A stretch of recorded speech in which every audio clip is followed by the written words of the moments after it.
নিয়ে নামান দেখি। এই এই দেওয়া হলো, দিয়ে এই ছেড়ে দেওয়া হলো, এটা দেখানো হলো। ওই ধারেরটা আছে, ও ধারেরটাকে বের করে নিয়ে আবার ও ধারে একটা দেওয়া হলো, টেনে নেওয়া হলো, আবার আবার এটাকে বের করা হলো। আচ্ছা বেশ, তার মানে এখানে এটা থাকে, স্লাইড মেশিন বলে।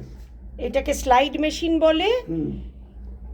এইখান থেকে গিয়ে এইখানে এটার আলোটা পড়ে, পর্দায় পড়ছে, ইন্টারভেলের সময় দেখানো হয়। আর এটাকে যদি আমি ঠেলে দিই তাহলে ওই দিকে চলে যায়। ওইদিকে আবার এটা দেখানো হচ্ছে, আবার টেনে নিলে ওইটা দেখানো হবে।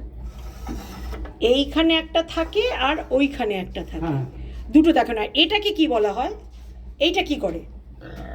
এইখানে এর ভেতরে আছে লেন্স। এইটার ভেতরে লেন্স আছে, সেই লেন্স কি দেখা যায়? হ্যাঁ, কিরকম করে দেখা যায় চলুন লেন্স? চলুন আসুন এধারে দেখি। এই যে, এ তো বহুদিন পড়ে রয়েছে। আচ্ছা, এই হচ্ছে ভেতরের লেন্স। হুম। তার আর এই এই এই জিনিসটা দিয়ে কি করা হয়? এটা দিয়ে লাইটটাকে ঠিক রাখা হয়, এটা দিয়ে লাইটটাকে এধার ওধার করা হয়।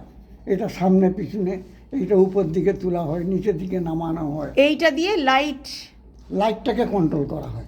লাইট কন্ট্রোল করেন। আর এইগুলো কি? এগুলো কার্বন, ও, এগুলোই তো জ্বলে। এই এটাই কার্বন। হ্যাঁ, এই কার্বনটাই জ্বলে। জ্বলে। আচ্ছা, এটা পজিটিভ, নেগেটিভ আছে, নেগেটিভ ছোট। আর এটাই হচ্ছে আপনার লেন্স। হ্যাঁ, লেন্সটা এখন তো আমি ধরতে পারবো না, এবার এটাকে এরকম করে বন্ধ করে, এখানে যখন আলো জ্বলে, জ্বলার পরে এইখান থেকে আলোটা রিফ্লেক্ট হয়ে এইটায় আসে, হ্যাঁ, তাই তো? হ্যাঁ। বাহ, চমৎকার। খালি আপনি আমাকে একটা জিনিসেরই খালি অনুমতি